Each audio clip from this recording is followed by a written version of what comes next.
Assalamu alaikum. Good evening, viewers. Welcome to the Jahed Miah Show. I'm your host, Jahed Miah. Thank you for tuning in. This is a brand new show that kicks off this evening, which covers a wide range of issues and topics. This is a show of the know-how, basically, and few shows more or less rolled into one. Now, in this week, we are sponsored by Design UK. As you can see, their logo is just there. And I've got Ansar Ali from Design UK here. He's the operation manager, if I'm right. Business development development manager. Yep. Right, brilliant. And I've also got Danny Mills from Northplanet. I think he's a director. Yeah, technical director. Technical director. Thank you guys for coming onto the No show. problem. Right, okay, so this week we have going to be discussing about design, web and social media for businesses. So guys, are you guys ready for these questions, or do you guys want to say anything before I fire these questions? It's definitely not been rehearsed.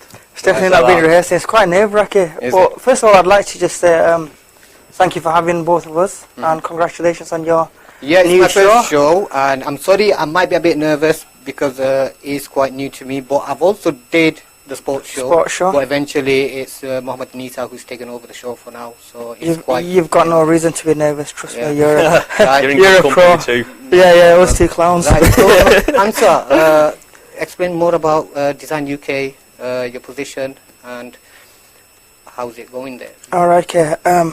So Design UK, we started in 2003. Obviously it wasn't called Design UK then, it was called something else. And as you know, I started off as a graphic designer, and gradually my position has changed, and I'm now business development.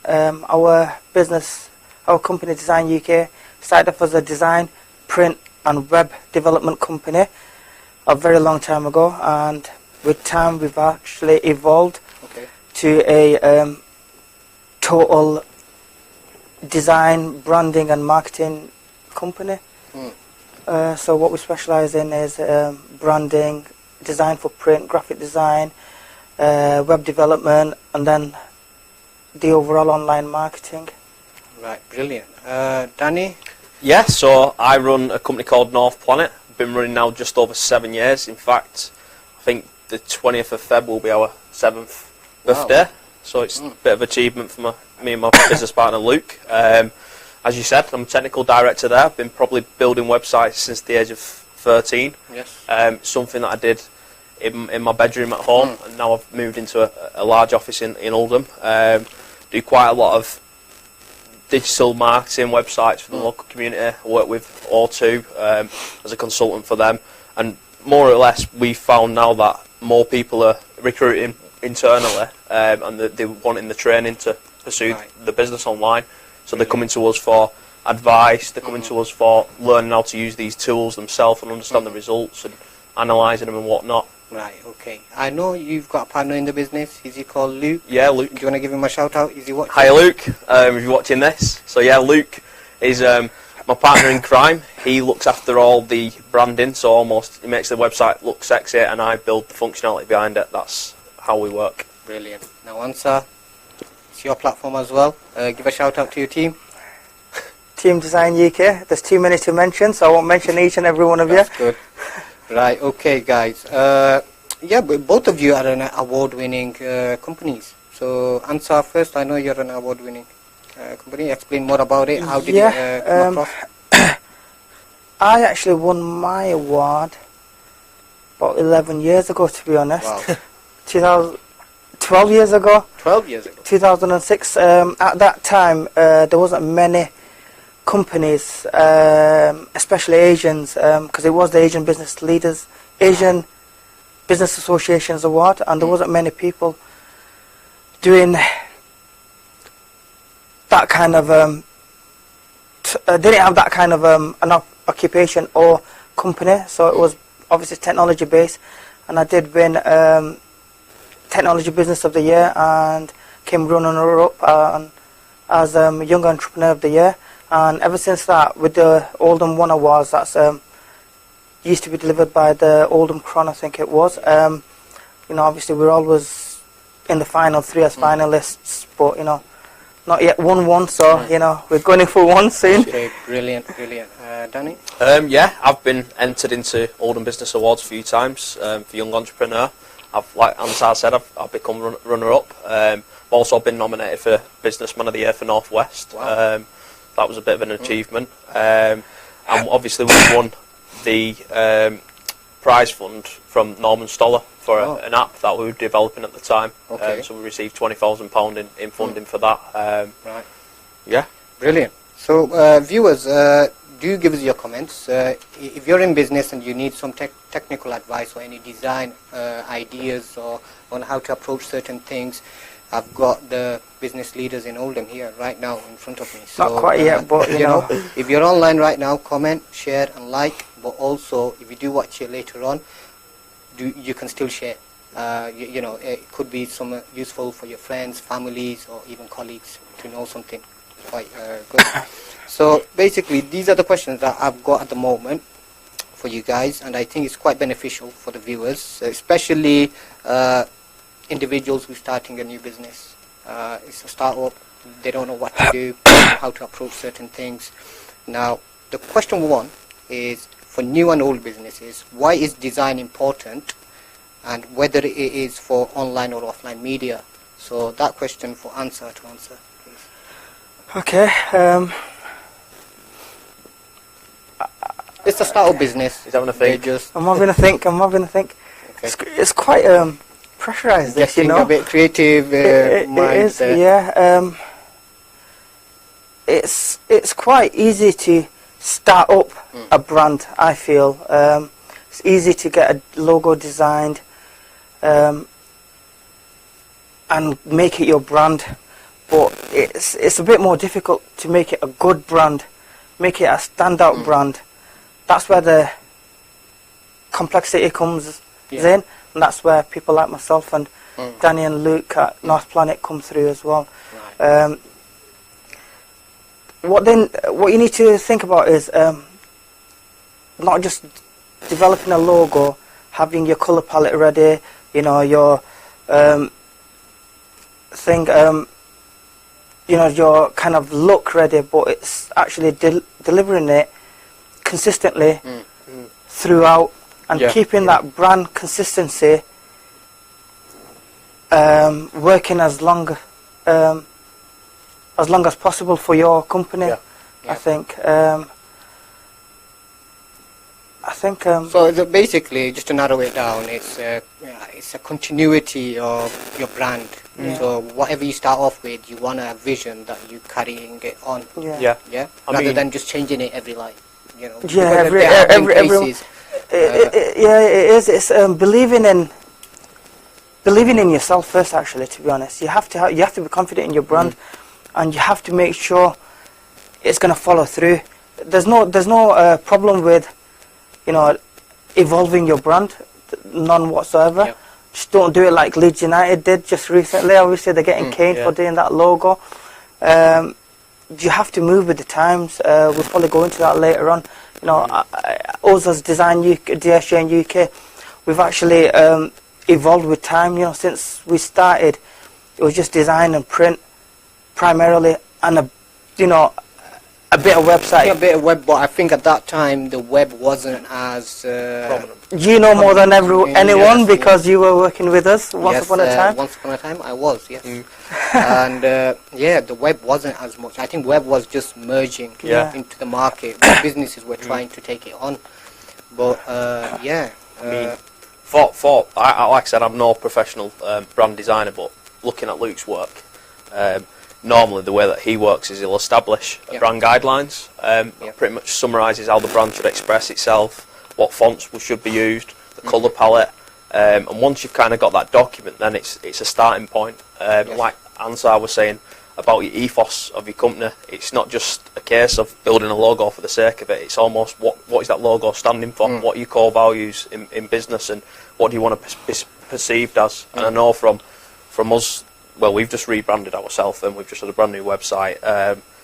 Image does kind of matter to us, and we wanted to tie it around the space theme, with it being Northplanet, and kind of have that futuristic look that we're leading the way. Yeah, I've come across that, and Yeah, I've got to give it to you. It does. It does look good. Yeah, I've already told them. Cheers, Luke. You know, It does look good. it does look good, and all the concept about NASA and Yeah, stuff like exactly. that, I mean, yeah, we have you had know. people refer to it as like saying, I don't understand the point or the connection with the NASA, but at the end of the day, we're Northplanet, you know, the proof's in the pudding. We're associated with, we like to associate ourselves with space, and when you see something on telly revolving around NASA, it's always futuristic. They always seem to be leading the way in cutting edge technology, and I feel myself and Luke do push the boundaries when it comes to marketing and the web. We're always trying to come up with something that's different and innovative, not just keeping with the current style, but pushing the boundaries. Right. Okay. Brilliant. Now I'm going Branding. I was going back to branding again. It's not. This is a copy of someone else's quote. I think it's Jeff Crozer. But branding is not what people say about you when you're in the room. It's what they say about you when you're out of the room. So you know, obviously, us at dsgnuk have had discussions about Northplanet's branding, because they're friends of ours. We've spoken about it, and we like what they've done. We know what their vision is, what their ethos in business is, and you know, it gives out that sense of identity. That's what any business needs to do. They need to stamp their identity, so everyone, everywhere can kind of identify them. I mean, even going as far as like McDonald's, for example, you've got the big M in yellow, but you've also got the music. So even if you're not looking at the brand, you've still got the music. I'm loving it, and you know straight away that it revolves around McDonald's. That's right. And again, we do the same thing. We try and have our own established soundtrack that people refer to us as. And just on another quote, I think that Luke likes, if I get it right, is what is it now? Tell Luke to comment. Luke. Yeah, Luke needs to comment. It's the one about. Oh God! If you remember, we'll come back to it later on. It's about the paint never dries. A brand is like. I've got it on the wall somewhere. I'm sure Luke will comment on it and be laughing his head off now, chuckling. Right, viewers, what I'm going to do, I'm going to read out a few comments, and you'll be pleased to know we've got more than 20 people watching this right now. Is that it? Well, we do expect a bit more, don't worry. They're all watching Coronation Street. Oh, yeah. Is Coronation Street on now? Well, we need to do something with that time. But anyway, I've got a few comments to give a shout out. I've got Bean Shack saying, "Salam, boss." I think he's referring to Ansar here. What you doing? Up so late? Should be in bed now. Yeah, he needs you. 9 o'clock sharp. 9 o'clock. And we've got Jahed Ali. He's another local designer. He's saying, "Great show, guys." Brilliant. Thanks for tuning in. Okay. I've got Lucy Atkin. Oh, that's my girlfriend. Oh, I'm gonna give her a shout out. she's saying, "Well done, Dan." We've got singer M. Rahman, and I believe he's from Bangladesh. He's watching from Sylhet, and he's saying it's a good event. Thank you for watching. Hopefully it's an event that you can learn something of. I've got Alamgir Talukdar watching, and he's saying, "How are you all?" We are all fine, thank you. And Luke Greaves has commented, We've just seen and that. he's saying, "Digital design is like painting, only the painting never dries." We'll take that to I think we should That's quite a define good that. analogy. Design is like painting, only the paint never dries. That's your new tagline, that now. It's not. Not yet. Okay, leave that to Luke. now I've got here Jake Carney.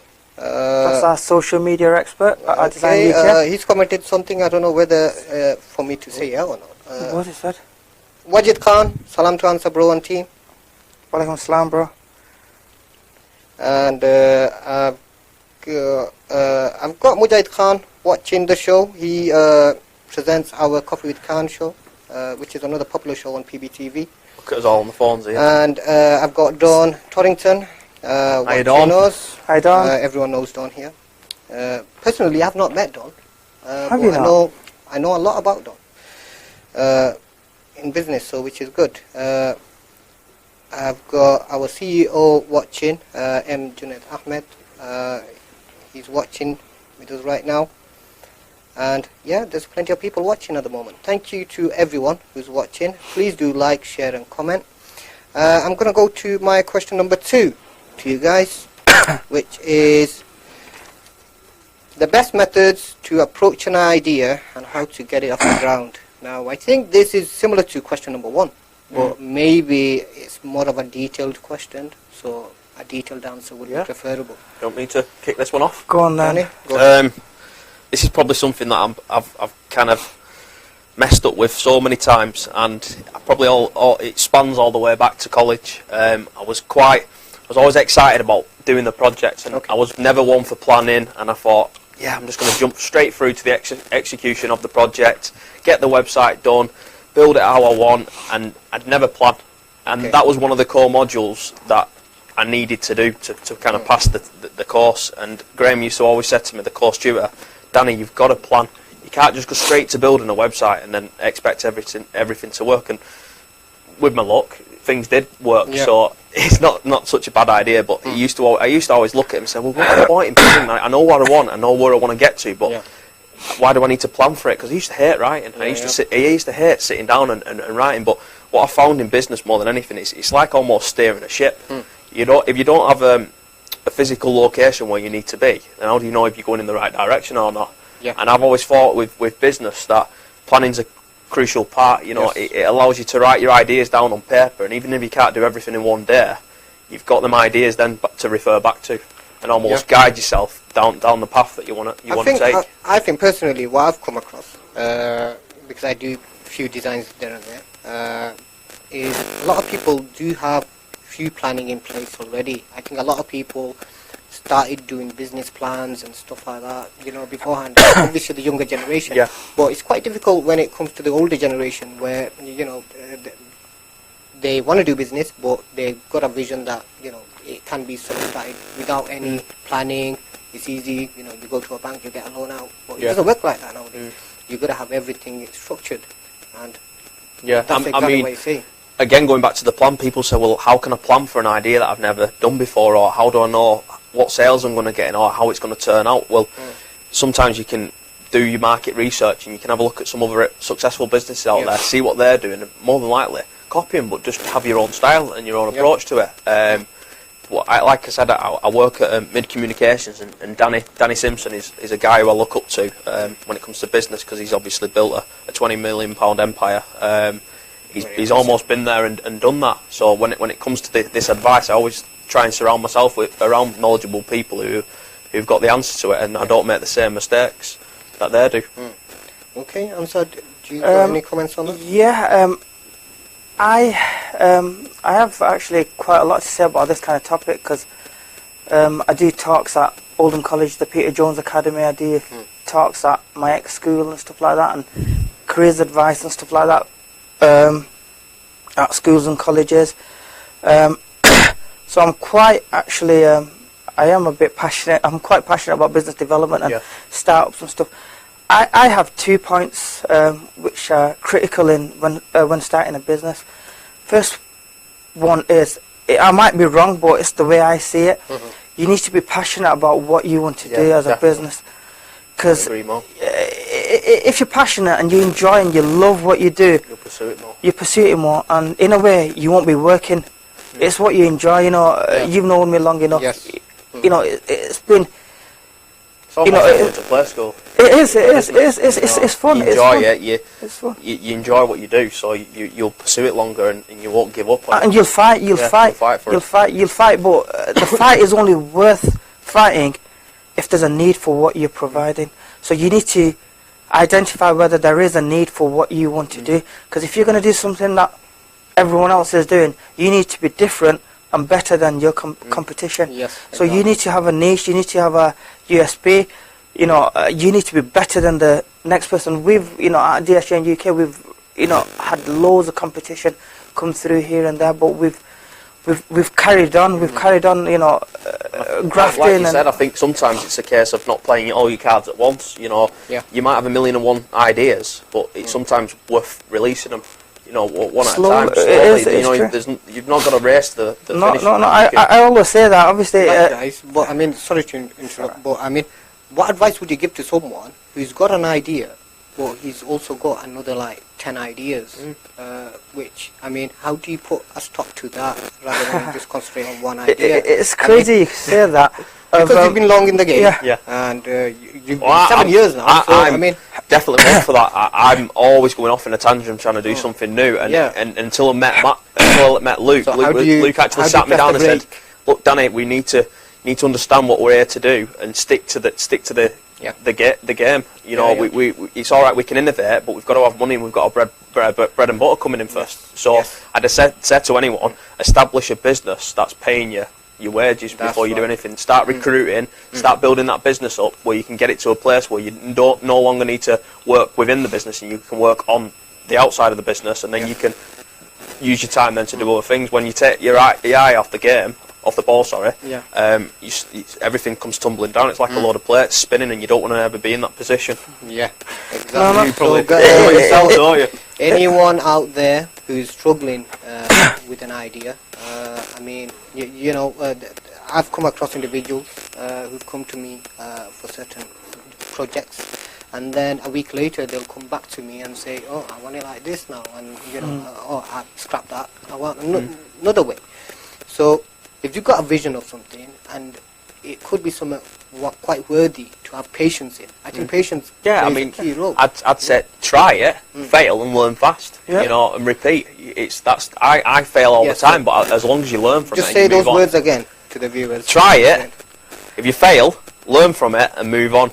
Yeah. And don't repeat. So another fact. They said, as you get older, you get wiser. Yeah. And I don't see it as failing. I see it as learning. Yeah, exactly. Yeah. I see it as learning. You know, you come across stumbles, you know, every day. You know, you kind of put it up there and think, well, I'm not going to make that same mistake. Exactly. And the thing is, as you're starting off small, most likely you're not dealing with big contracts or big money, so it's best to fail in the early stages than it is on a big multi-million-pound contract. It's how you learn from it. It's how you learn from it. Can I just go back to your question? Yes. There's a difference between an entrepreneur and a wantrepreneur. Yeah? That's my quote, okay? Yeah, a busy fool. We're learning a lot of new words here, which is good. So obviously, as Jahed probably knows, I'm starting up my own blog. I've not really told many people about it. The selected few. We could see it from your latest logo of your name. Yeah. I thought, you know what? I thought this is start of something. I've actually started it on my other profile, which is primarily just business. It's ansarali.com. Okay, and I actually I planned it for a while, but I've never actually pursued it. I was a wannabe blogger. But obviously, 6 months ago, since I had my knee injury, I had a bit of time to myself, so I started writing out my ideas, etc., etc. I've actually started writing up an article about the difference between an entrepreneur and a wantrepreneur, basically. It's okay to have ideas. You know, it shows, you know, you're creative. You know, you have ideas. You're a risk taker. But with that, you know, you only have X amount of hours per day. Yeah. So the best thing to do to kind of overcome that is find people in the same wavelength as yourself. Yeah. You share your plan, you share your vision, you share your ideas. And if you can find someone that's got similar kind of ethos to yourself, you bring them on board and you work with them. You know, obviously, I'm just not involved in Design UK. I've got a few other entities around where I'm part of, but I don't have you know, hands-on day-to-day running because I have people working with me. You know, whether it be my brother, whether it be my friend, whether it be any of my brothers. So you need a good team around you. And myself and Danny were talking about it before. You know, what we want to do for Oldham, etc. There's so many. The collaboration more than anything. There's so many kind of. It's all about connection and networking and, you know, exactly, keeping everything together. Yeah. Now, is that all? Or anything I guess just find someone that's on the same wavelength and right, brilliant. Just go for it. I'm going to read a few comments now. I've got Afaz Yasmin watching the show. She's saying, great show, guys. Thank you. Don Torrington has said, yes, we need to arrange a meeting. Jahed, I am back on form now. That's brilliant to know, Don. I believe you've got an event coming soon. I think it's next week or something, a networking event. Correct me if I'm wrong. I'll try to attend. I'm sure these guys will attend. And I've got here Oldham Snooker Academy, which is owned by Mohammed Nisa. He's watching the show.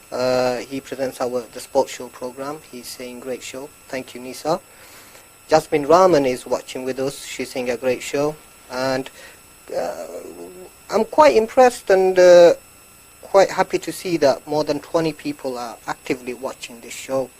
I think it's quite good. The figures are going up. Yes, it is. So Rent an audience. Rent an audience. It could be something very useful for you guys to. I've got Shahed Ali saying it's my birthday. Oh, Shahed, happy birthday, mate. How old are you? Get in the cake. Right, and I've got my father watching the show. He's saying, well done, my son, and the guest. Thank you. He has his own show, by the way. All right. It's called Amader Gunijon, which is a show on finding out stories from the elder of the communities. Yeah. So, which is quite popular show, which is spoken in Bangla.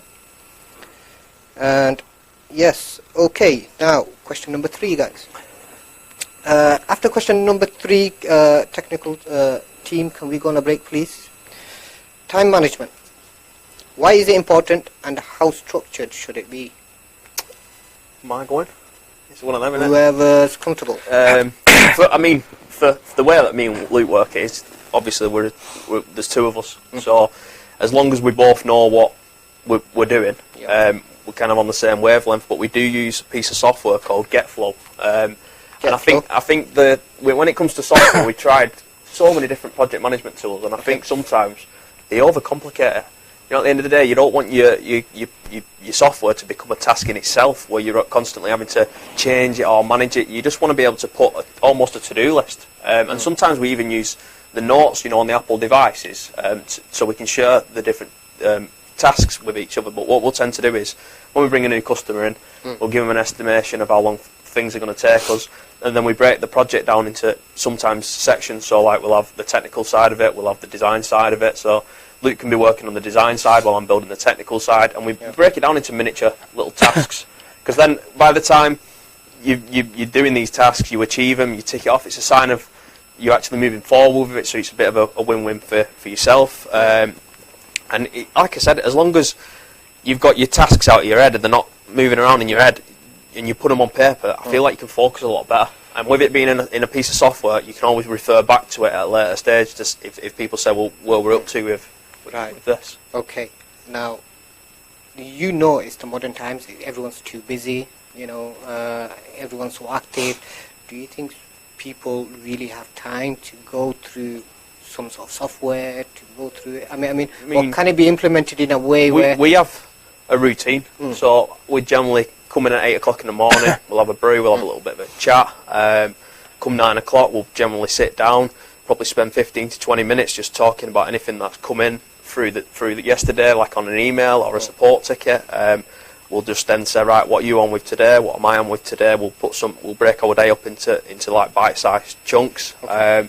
Luke sometimes say, well, how long is that going to take you? Or do you want to crack on with that job while I work on that job? Yeah. So as long as I think you have that routine in place, you can't really go wrong with it. And like I said, when you take on a project, sometimes you can just schedule all the tasks at once. So even if you haven't got set days for them or set times, at least you put them in the system, and at least you can look at them then and think, right, well, I'll do that job today, or I'll do this job today.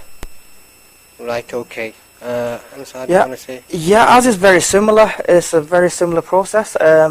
Obviously, we've got we've got 8 members of we've got 8-member team, so it's a bit more complicated. So we have a proper system. I'm not exactly sure what it's called. Kareem will know, or Shaq will know, and we allocate each task to each person. So like Danny and Luke, I go in quite early, about 8:30. 8:45, I get in, I'll look at what we need to do, I'll allocate, I'll check on the kind of system as to what each person is doing. So if we've got some branding work, website work, social media, whatever it is, and then I'll kind of see what we need to prioritize basically. So we have certain clients where we have to, you know, they say jump, we say how high, you know. The Oldham Council, it's always lastminute.com. Sorry. Bleep that one. Tesco's, you know, again, you know, that is, you know, we work with about 3 or 4 Tesco branches where we do some internal marketing for them, and it's always, you know, we need it yesterday. And then we'll have like the longer projects like Diodes, you know, they're a big company, so we work with their marketing team. I'll go in as a consultant to them. We'll discuss everything with their marketing team as to what they require, and then we'll set targets as to when we need to deliver and how we're gonna do it. So like Danny said, it's essential to have plans in place. I'd say even setting software aside, a whiteboard's perfectly fine. You know, I sometimes work off a whiteboard because it's there, it's in your face. You know, if it's constantly there, you're going to think, I need to do that. Can I just interrupt? Guys at Design UK, you heard it off him, yeah? I've been bugging them because we only had 3 whiteboards. Yeah. We've actually got 6 now. No one wants to use it. And I've got every single member of our team a diary, and I've said, it doesn't matter, if you don't have time to update the software, put it in your diary so you remember. So we do everything what you just said. Well, I mean, you've got to have a digital diary, that's the bottom line, because you can forget things so quite easily. And like I said, it's always best to write things down on paper, because otherwise it's just constantly in your head and you're constantly thinking about that. You've not got room for other thoughts, and you're thinking, oh, I've remembered to do that. So even like just a whiteboard, get a whiteboard in your office, split it into columns, and we've even got a whiteboard that says who owes us money. We keep that. Who owes us money? I think that's the very most important one. Again, to chase the money, to make sure that you're still staying alive. We have support on there. We'll generally have who we need to quote work for, and then we'll have the odd little bits of jobs. Right. And that's just a simple system. Right. Okay. Brilliant. Right, viewers. We're going to go on a short break right now, and we'll be straight back after the short break. Thank you.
Ashiana Event Management, a professional name for your event.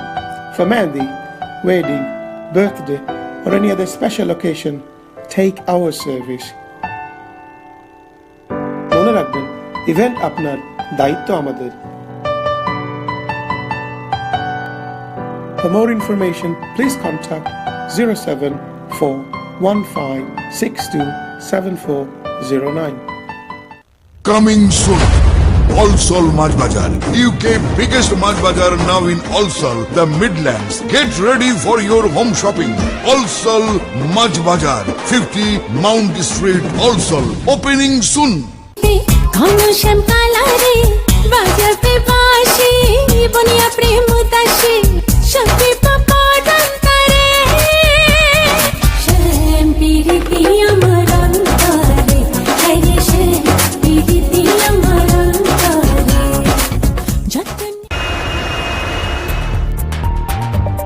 আপনি কি দেশে যেতে চান কিংবা দেশে টাকা অথবা মালামাল পাঠাতে চান? নিশ্চিন্তে ভার দিতে পারেন FRJ ট্রাভেলসকে। সাশ্রয়ী মূল্যেই আপনারা আমাদের সেবা গ্রহণ করুন। দীর্ঘ 1 যুগের সফল সেবামূলক প্রতিষ্ঠান FRJ ট্রাভেল সবসময় রয়েছে আপনার পাশে। FRJ travels, 85 Borden road, Mile End, London E3 4JN। Phone 0208 9801 441। SS Phone Service opens to a lot of opportunities. We offer a range of products. We also offer the latest mobile phones, which include smartphones and Androids. We do all kinds of accessories, repairing services, which include unlocking.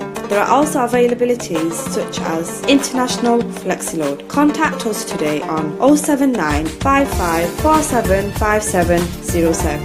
SS Phone Service, 27 Feathersall Road, North Oldham.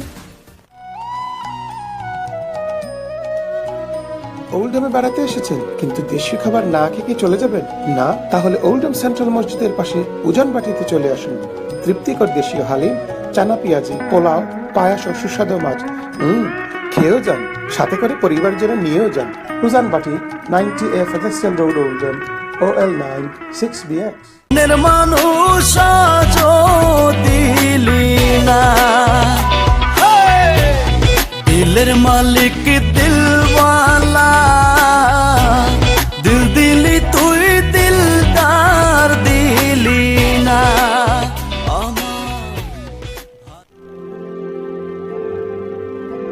The Eastern Pavilion Banqueting Hall, comprising 2 beautifully decorated modern guest suites with seating capacity for up to 1,100 guests.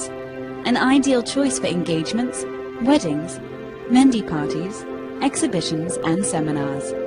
Supported by the latest sound and video technology, air-conditioned and free Wi-Fi. Contact us today and see how we can make your vision a reality. The Eastern Pavilion Banqueting Hall, located on Featherstall Road South, Oldham. A perfect choice for your perfect day.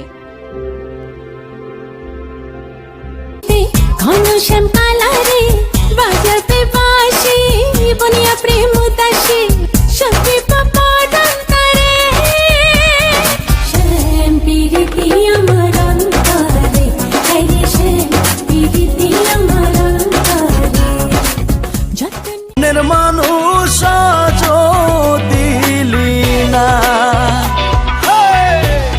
দিলের মালিক দিলওয়ালা दिल दिली तुई दिलदार दिली ना।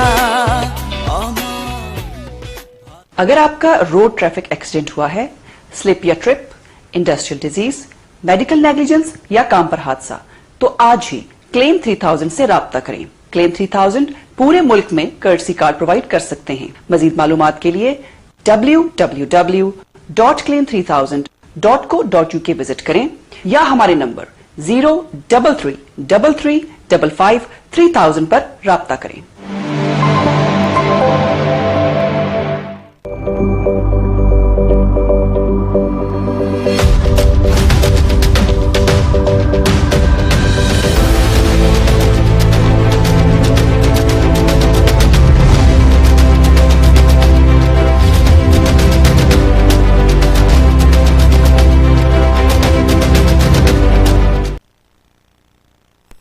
Assalamu alaikum. Welcome back, viewers, to the Jahed Miah Show. I'm your host, Jahed Miah. It's a brand new show that kicked off this evening. We're doing the second part right now, and it's basically covering a wide range of issues and topics. It's a show of know-how, basically finding out how certain today's discussion is more or less on about technology such as web design, design itself, and social media. I've got two of my guests today here. I'll introduce them to you again, which is Ansar Ali of dsgnuk. I keep on saying Design UK. Same thing. Alright, same thing.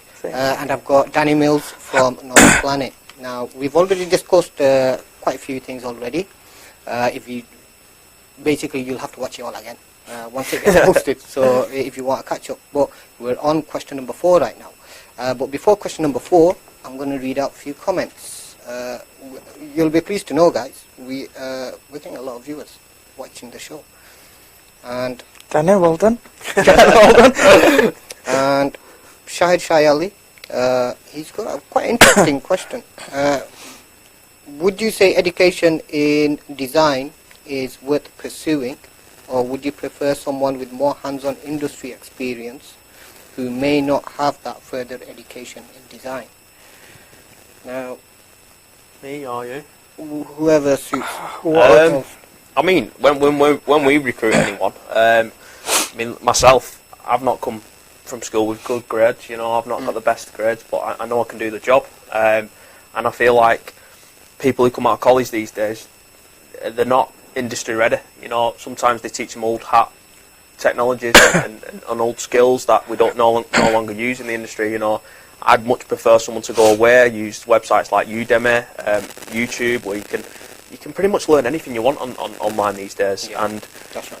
With playing with technology and with coming up with your own little bits of sites and your own little bits of apps, I feel like I'd more likely want to take a chance with someone who can show me a portfolio or show me something that they physically built, rather than someone who's come to me with A stars potentially, but they've got no portfolio or you know, the knowledge is not proven. You know, I feel like anyone can go to college and almost come away with a grade, but for me, I look for people who are going to go out there and self-teach themselves and progress further on, because, like, you know, this industry is forever changing. You can wake up tomorrow and there's a new technology out. And exactly. I mean, I've got Luke Greaves. I think he's your partner. I think he agrees more or less on what you just said. I think he's saying I wouldn't say education in design is a must. If you have the skills, a creative imagination, and a portfolio to back it all along with some experience, then I'd say you have a good advantage. Yeah, totally agree. I totally agree as well, to be honest. Out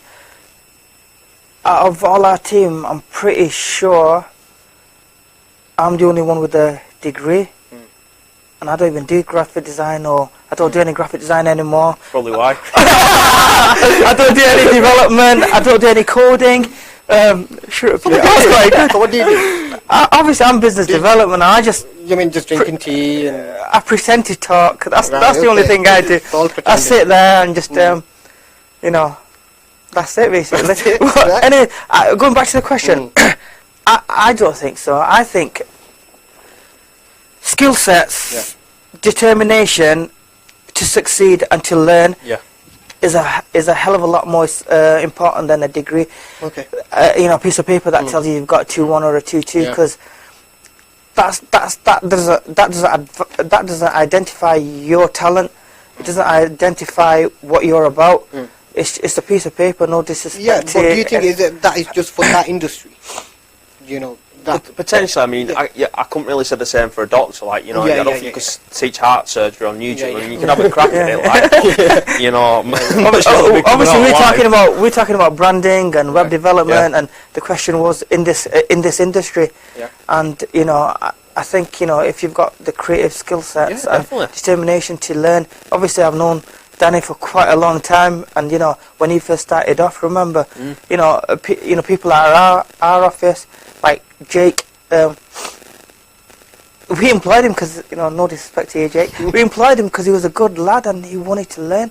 He had a bit of graphic design skills, but he was eager to learn, and I'd rather employ someone like him than someone with a degree that can't be bothered, doesn't want to listen, doesn't want to diversify, doesn't want to,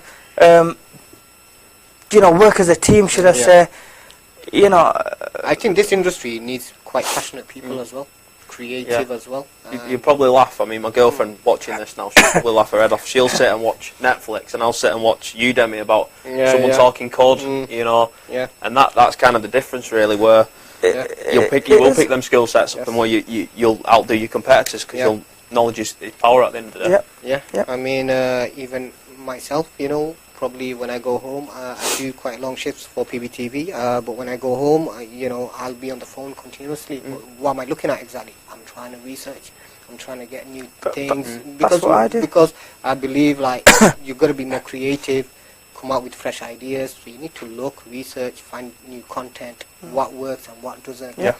So I'm sure you guys are probably the same. I just go home. I just it's not. Don't do nothing. I do. All right. Don't do nothing at work. Nothing at home. I read books. I read books. I do. I've started recently, and I watch a lot of YouTube videos about the entrepreneurs that I kind of look up to. You know, your Tony. Your Tony Robbins, your Eric Thomases, you know, your Gary V's. You know, these are the people that I look up to, because, you know, you get the energy, you get the motivation and stuff, inspiration off, you know, these guys, you know, and which book are you currently reading right now? It is And what There's chapter you're on? What have you learned I actually so far? started in January. Used Kindle or audio. No, I don't find it. I don't find You're like. looking at the pictures in the book. It's not as much effort. I'm reading. What's it called? Now you put me on the spot now. Okay. And what I'm reading Gary V's Knock Jab. Okay. Jab hook. Sorry. And it's basically about, like we say, take small steps rather than jumping in. Gary V's good. He is good. And I've just started reading the 10 Times Rule book by I think it's Tony Robbins or Grant Cardone. I think it is. That I've only just started in January, so I'm not gonna. Right. Okay. Yeah, I've read a few books, but I'd have to look at my Kindle. I think one of them was oversubscribed, which was quite a good book, and the Chimp Paradox, which is how to control your emotions and understanding how your brain works and thinks. Yeah. It's great to see that you guys still get time to read books. I listen to them. If I'm driving in the car, get the audio book on, get it blasting out in the car, or even in the gym. Yep, I've started that. Great stuff. So now you can Spotify. listen to books as well. Spotify is awesome. Podcasts. Yeah, podcasts. Right, guys. We're going to jump to question number 4. So any viewers that tuned in right now, sorry guys, you've missed question 1, 2, and 3. So you'll just have to watch till end of the show and watch the repeat of this show. Question 4 is social media. What is it? I think everyone knows what it is. The benefits, the advantages, and the disadvantages. You see, I think everybody knows about it, but I'm surprised with just speaking to people who come to my office on a regular basis and they don't even understand how to sign up on Instagram. Some of these people yeah, exactly. Yeah. don't even understand the simplest thing, like I said, such as signing up to Instagram. But I feel that so many people are just set in the ways, and as long as the work's coming in, they'll just continuously do the 9 till 5, and they'll just work and work. But you can't kind of have that attitude anymore. The digital landscape changes constantly. I mean, look at the Oldham Cron. They're across from the road from us, and such a great company and a great paper. 160 years they've been in business, and overnight, pretty much, they've just gone like that. And they've not embraced technology, especially the social media. I mean, all of us sit on our phones constantly. As soon as a car crash happens, or the M60's shut, or a lorry overturns, BBC News, Sky News are the first to send you a push notification. And Oldham Cron unfortunately missed the boat. And right. People. I don't think people understand how powerful social media, Facebook, Instagram, Twitter, LinkedIn, whatever, is. It's phenomenal. It's so powerful now, especially for businesses. Exclude your social life and your normal life. For businesses, it's just so powerful. For instance, going back to what Danny said, why did Blockbuster go out of business? Because the guy that they didn't follow the trend. Exactly, the guy that set up Netflix was fined. Because he returned the video late, and he thought, why not? I mean, let's do it. This is a prime example of this show. It's being broadcasted on Facebook Live. We've got viewers. It's also being broadcasted on YouTube as well. So you could also watch on YouTube. You no longer need to get a degree in acting and apply for the BBC. You can broadcast yourself anywhere, anytime. Online these days, in front of an audience that wants to listen to you. As long as it's all appropriate. And, because those are some disadvantages that you guys have not mentioned yet. So obviously all the advantages, all the benefits are fine, but what are the disadvantages? I suppose it's for what I've seen recently in the media. I mean, H&V, not H. What's the clothing brand called? H&M. Obviously, a picture got shared. They got crucified on social media, and because it's a voice and because it's in the public domain, everybody can physically see it, and it pretty much just explodes. As soon as one thing starts off, and people can easily get offended. Yeah, exactly. People can get easily offended. Big brands can almost put their reputation on the line, and some people are scared of embracing it for that reason. But I suppose if you're good at what you do, you've got good ethos, and you're confident in using it, and you know how to use it, you can pretty much make a success out of it. I mean, that's just one cock-up, but they probably had, I don't know, 50 million in revenue just from social media. You know, influencers, people Yeah. who've got large followings, well, they'll send them the product, they'll review it, Yeah. their following sees it, Yeah. and it just drives more sales. So, Right. Yeah. Brilliant. I'll answer that part in a different kind of angle. Obviously, you can make the mistake like H&M and stuff did, but another mistake is small businesses not keeping up with trends of social media, and big businesses for that matter. Facebook is so powerful. Yeah. You know, Facebook analyzes every single thing that we do. Yes. You know, you go online, you watch something on YouTube or you check something on eBay, it's on your Facebook feed straight away. Yep. And businesses are missing out on opportunities. They're missing out on opportunities dramatically because, you know, you have to keep with the trends. You know, although print media is still successful, you know, we know we're a living proof of that, thankfully. We still, you know, specialize in print alongside, you know, web and I think online you'll agree marketing. with me. I think it only works for certain type of business. You know, print So, media. I mean, print media. does it really work for every sort of business? I mean, print's still used today, you know, it still gets the word Yeah, out, yeah. but I feel like social media is just a faster avenue to get the message Yeah, out there. yeah. I mean, a true example of it the other day, we're looking to put these masterclasses on for businesses, educating about social media and how to market themselves online and understanding the tools, but I was under the perception that for me to fill these seats that I'm going to have to ring up a few businesses and try and engage with them and get them to come on the course. Yeah. Now, it wasn't the case. We put out a picture on Instagram, we put one on Facebook, we expressed ourselves as to what we're trying to achieve, and within, I'd say, 10 minutes, we filled those spots. Yeah. So, for me, print, it's not dead, it's just, I wouldn't say it's almost old news, you know, once like the Oldham Chronicle, once it's printed the day before, it's old news the day it gets distributed, whereas social media is a now thing, it's something that gets out there, instant thing. Yeah. No, definitely, but it depends on the product and, like you said, the type of business. If you've gone to an event, there's 200 people, you can't go around telling every one of them 200 people who you are. You put your banner there, you know, you're there, you tell every single person that walks past there what you do, what you're about. Yes. But saying that social media is powerful, you get, you know, if you get your strategy right, like these guys did with what they're doing, because obviously I know what they're doing, because I'm part of it. They've done it correct, you know, they've got it bang on, and, you know, with one push of a button, they've reached out to so many people. Yeah. And that's the magic of social media. I think it's your perception as well of how you kind of put yourself across. You know, Okay. the penny dropped with me when I was in work one day at O2 Consulting, and a guy called John, who follows me on my own personal Instagram, he said, God, you're quite into your health, aren't you? And that was only just because of the pictures that I posted on Instagram, and it was a prawn cocktail, it was a... Okay.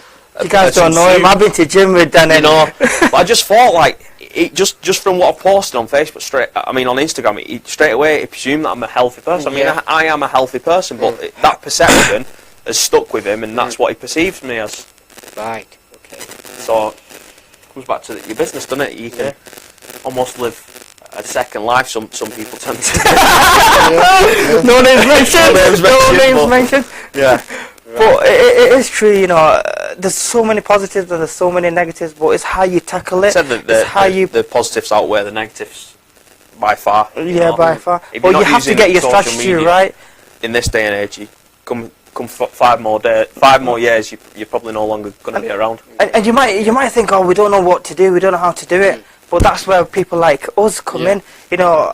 So this is the message, really, is how does someone find you guys? I mean, I know you guys got your own business, but how would someone go look for someone like yourselves? There's so many different ways. I mean, for me, when I've been using Instagram recently, the location. So when you take a picture, it allows you to tag a location. So anyone who's been in that particular area can come across you. So that you're just a nobody, but I could go gourmet burger in town and tag myself in there. Anyone else who associates with that will see that.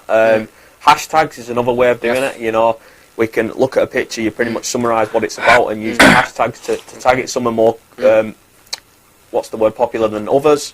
Again, people will search for hashtags. I mean, I remember when I was looking at certain products like the iPad 2, accessories and things, I did use the hashtags and see what other people are kind of buying for the iPad 2, and it's just another way of looking at it. The other way of people finding us is we go find them. So we use, Stalking 'em.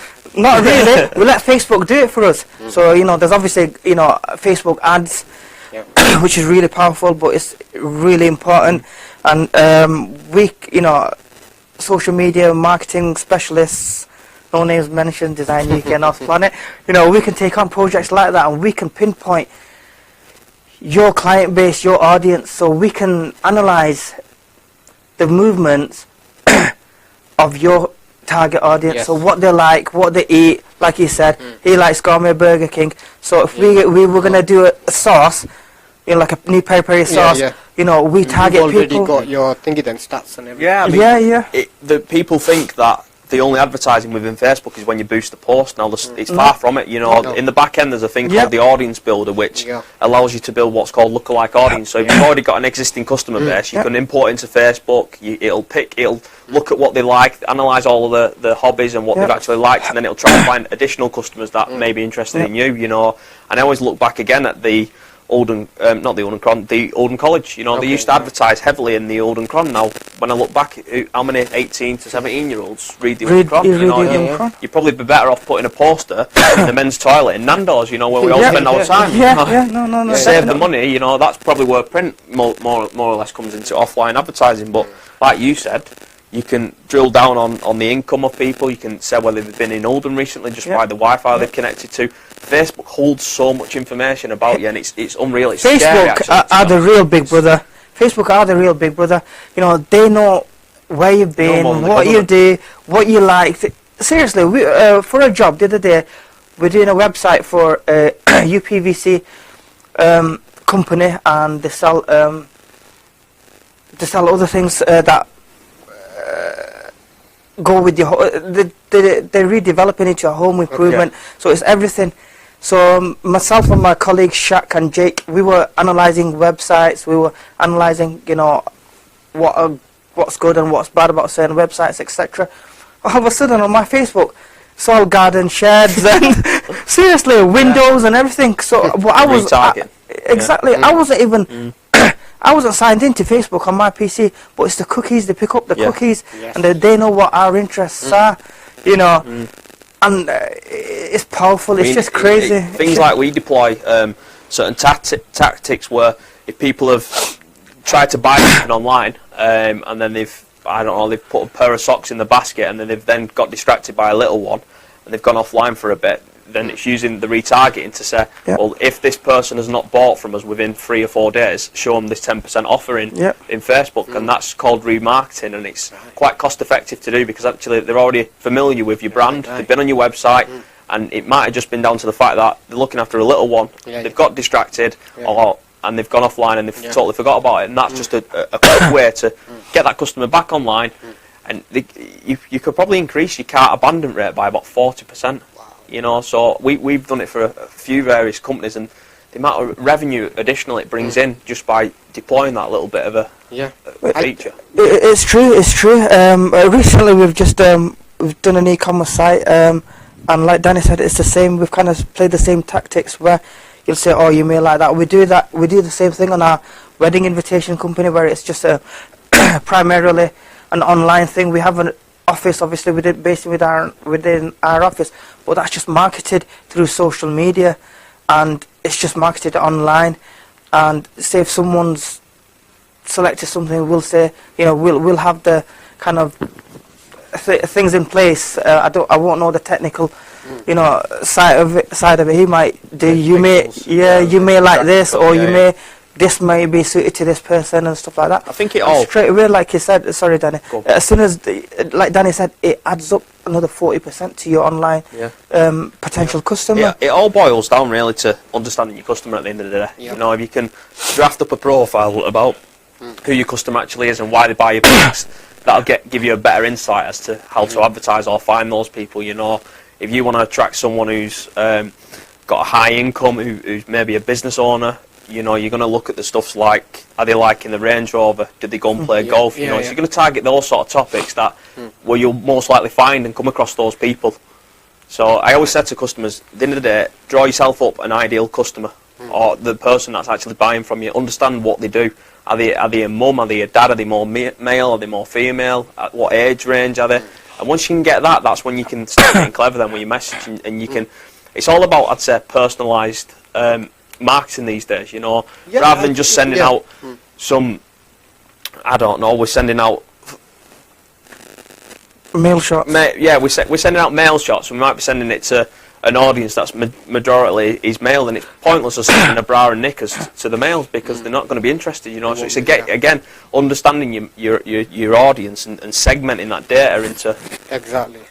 Going to segment into the data, you obviously, you know, with experience, you know, you being a startup business or an existing business, you may not know how to target your target audience. So, you know, what we call is the total brand experience. That's Kabir's idea. So what we do, shout out to Kabir. So what we do is we kind of test the water. So we'll do the total brand experience, and then we'll analyze with our client. We'll sit with them on, like Danny said, we'll analyze what works for them and what doesn't, and then we'll say, don't go with print because they're not going to check print. Go with social media. If they're not on Facebook, if they are elders, they rather see something or read something on paper, and they're not on Facebook, we'll target them that way. Right, okay. We've got a comment from Luke Reeves. Oh, he's full of comments tonight. Luke, what are you doing? He's not here though, is he? Yeah. He's full of them, but he's not here. I know, we needed you here tonight. Before I go to Luke's comment, we've got I've got Badrul Chaudhry commenting, what's the topic of this program? It'll be worthwhile mentioning this at the bottom of the screen, as others may just start watching as I am doing so. Badrul Chaudhry, thank you first of all for watching the show. Do apologise for the future shows. We'll make sure there is a topic which should be on the bottom of the screen. But the topic of this show is to do with design, web and social media for businesses. So thank you again for watching. I've got a comment from Luke Graves. I'm coming back to the comment, which was, technologies haven't advanced that much for them to be unfamiliar. The interfaces have changed, but they're almost the same functionality. I'd say he just needs to I think what he's getting at is that the technology of how things are delivered has not necessarily changed. I mean, Google AdWords and Google Analytics are constantly changing their interface of how things work, and it can be a little bit daunting to think, oh, well, I'll normally click the left button and now it's changed to the right. So I think it's not getting too confused or weighed down with the changes, sort of thing. Yeah, the concept is still the same, but just done in other technologies or other channels. Yeah, and they try and make it as easy as possible for the end user, so they'll tweak certain things. Like I read somewhere recently that pop-ups, you know, obviously they're going to come to a demise, so you know there's going to be less pop-ups. Yeah, well, pop-ups can get annoying, can't they? Well, especially them type of pop-ups that says, do you want to sign up to my newsletter? They're all right on the desktop, but sometimes they can be poorly integrated into a website on a mobile phone, and when you're trying to get off the pop-up, sometimes it's moving all up and down off the place. So again, we use a piece of software called Hotjar.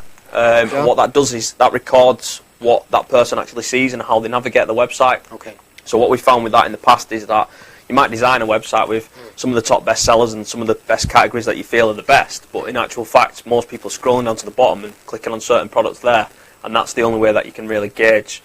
And you redesign the website to suit the traffic. Suit the end user, yeah. Right, okay, cool. Free tip there. We'll send you an invoice later.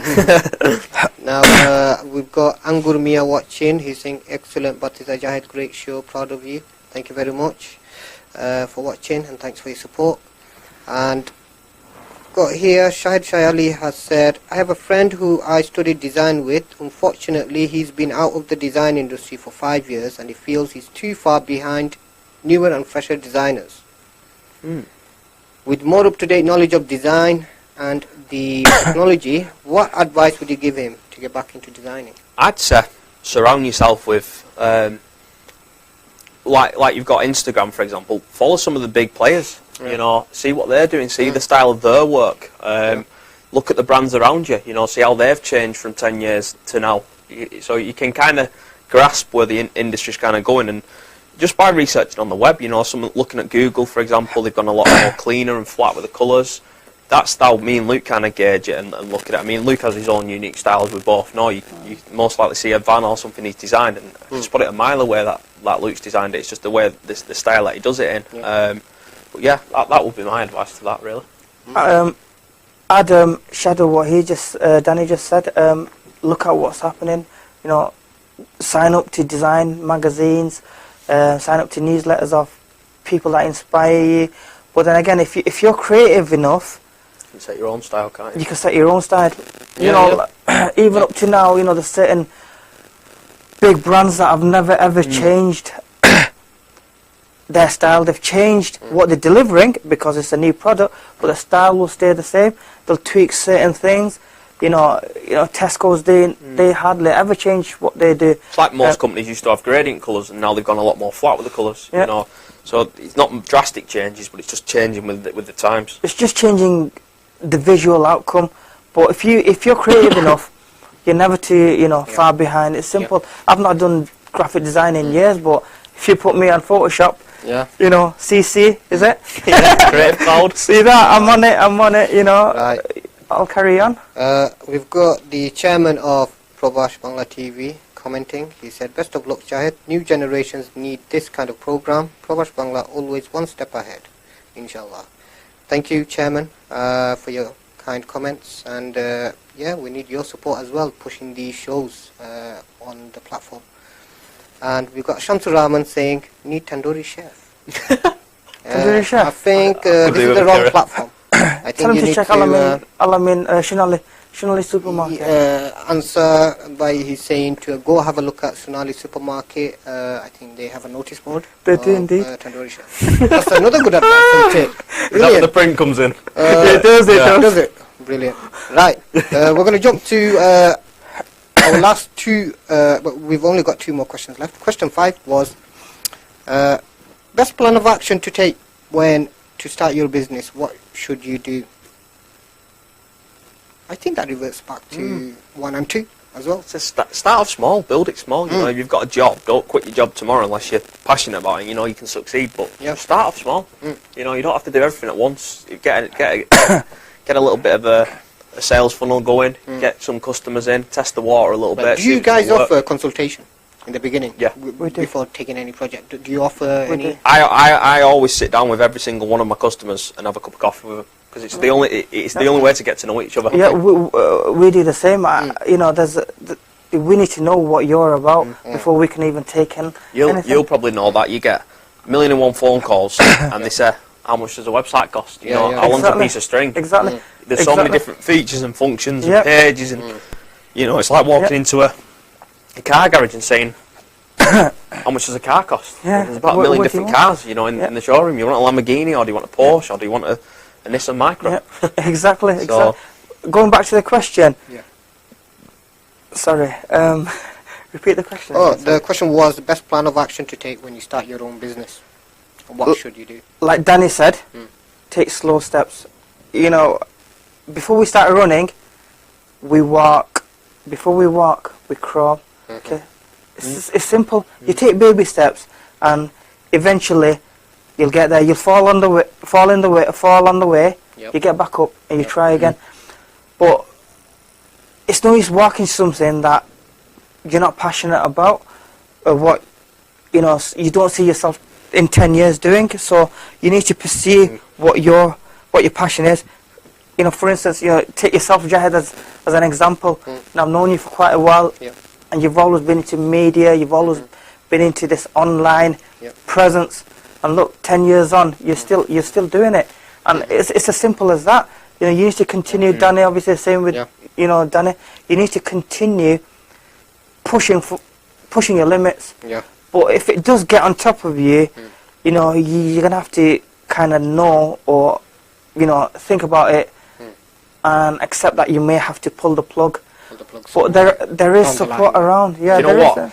I saw a cracking picture about kind of like what summarises this up. And what it was I'll have to show the picture later on, but it was almost like two miners underground, cartoon design, and it was showing one miner that was way back in the tunnel, and then one miner really close to the end reward, and there were literally a bit of dust and a bit of rocks, and then on the other side of that was the diamonds. And sometimes you can almost get to the point where you feel like you're going to give up, and you feel like you're not getting any closer to your goal, but sometimes you don't actually realise how far you've actually come.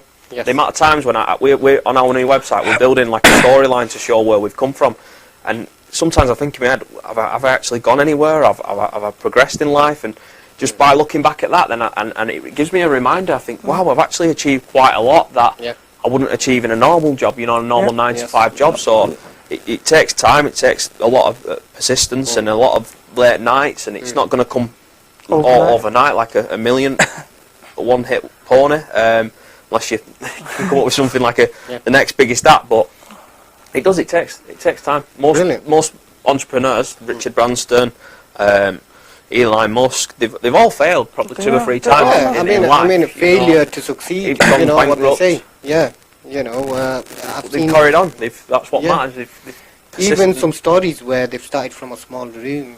Of nothing. Like you know where my first office was. Yeah, I know. You know where my office is. So it is the real.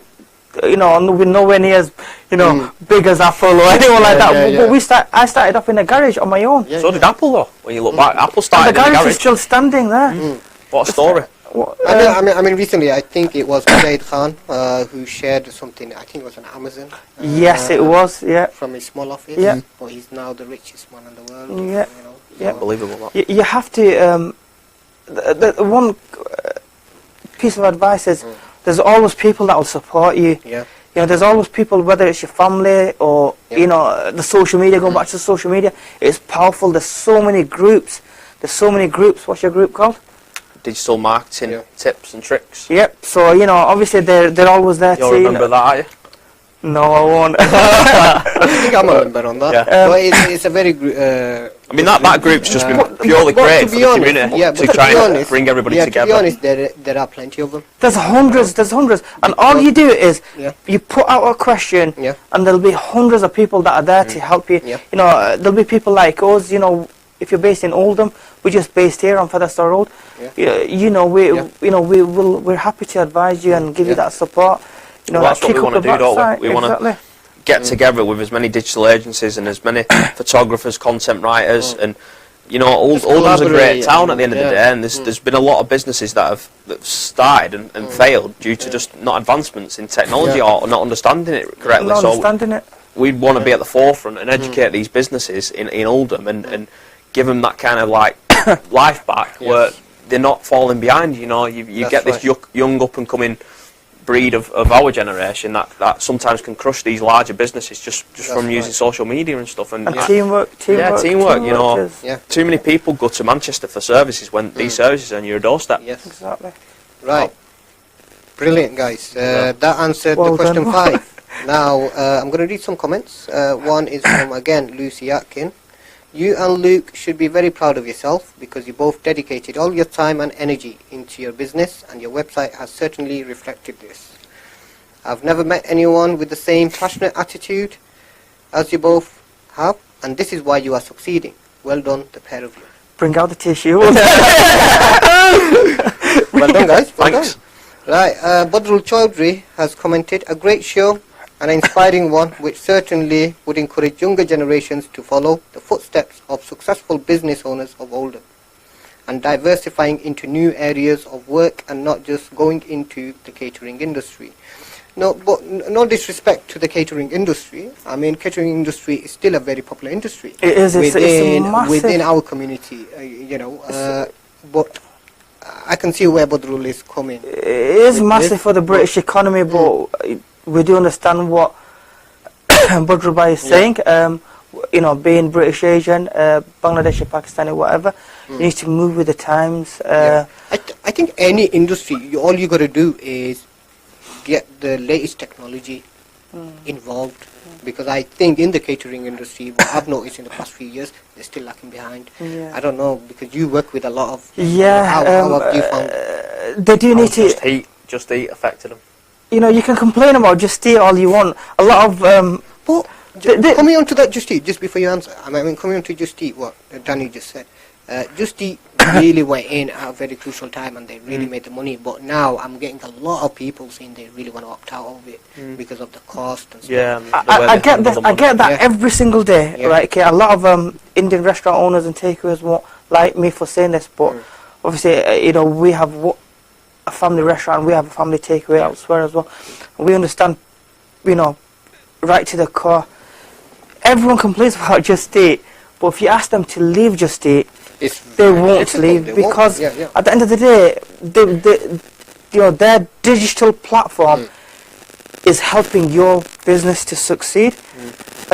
We can complain all we want about But when you say to succeed, but are they actually making any revenue of it? Yeah. I mean you got to look at it. Helps you break even. Say if certain business is doing £1,500 on Just Eat a week, for argument's sake, if that person, say out of 1,500, you're giving Just Eat 300, 400, whatever it is, you've still got £1,100 left. Okay, would you rather have 100% of nothing or £1,100 of something? Is my question. Now, if you leave them, you're not going to get that £1,100 at the end of the week. That £1,100 is helping your business stay afloat. It is. I think that's a big example of how technology has changed the lifestyle that we live these days. I mean, you've got Uber, they don't own a taxi rank, but they provide you taxis. You've got Just Eat, they don't own a takeaway, but they provide you food. You've got Bitcoin, doesn't even own a bank, but yet you've got money, But would we complain? Like, say everyone shops on eBay, everyone, employs salespeople. It's the same business model. We pay eBay, we pay PayPal a percentage, okay, but we don't complain because we're earning money. What they've done is they've made it easier for you to do something in your day-to-day life. So now it's not a case of me picking up the phone and asking them what you've got on your menu or anything like that. I can just go and Just Eat, and at a click of a button I can pretty much order all my specials and mains, know exactly how much it's going to come to, when I'm going to get. They've provided the framework there to make our lives easier. So once a company does that, they've pretty much got you. And if they've got pockets of money, they can advertise all in people coming to the website. And Just Eat are doing the marketing for you. That's the thing. They're actually pushing a lot of revenue to your takeaway. On that note, if anyone is frustrated with Just Eat, here we go. We develop apps. We develop online ordering systems. So get in touch. Get in touch with Design UK. They've actually sponsored this show today. This is their logo. Their details are just there for you. If you can't see it, they can. Has anyone got a highlight? Well, we'll give you a platform to help you, kind of reduce that burden. But Just Eat, they are what they are. They're magic, and Okay, that's fine. We're nearly coming to an end of the show. We do not have any more comments, but there is still plenty of viewers watching the show, so it's quite a popular show. Well done, Jahed. Do you guys want to come next week? Don't know about next week. Change the day. We will see. Because viewers, thank you again for watching and commenting. Make sure you share and like this feed. What Mujahid Khan's comment? No, we haven't got any more comments. Mujahid Khan put out a comment about the trends. Oh yes, I think I scrolled past that. Apologies there. Yeah, it's something about trend about 2018. Oh yeah, the digital We've only got a couple of trends, minutes, so if you want to... Go on, what's your take on it? I'd say that the trend for this year is, like I said, more personalised marketing. It's not been done before. Well, it does get done before from the big companies, but you'll get a lot more open rate and a lot more better response if you personalise your message to those people, rather than just going full throttle with it.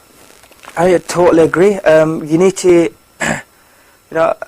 trends for this year would be online marketing, through social media.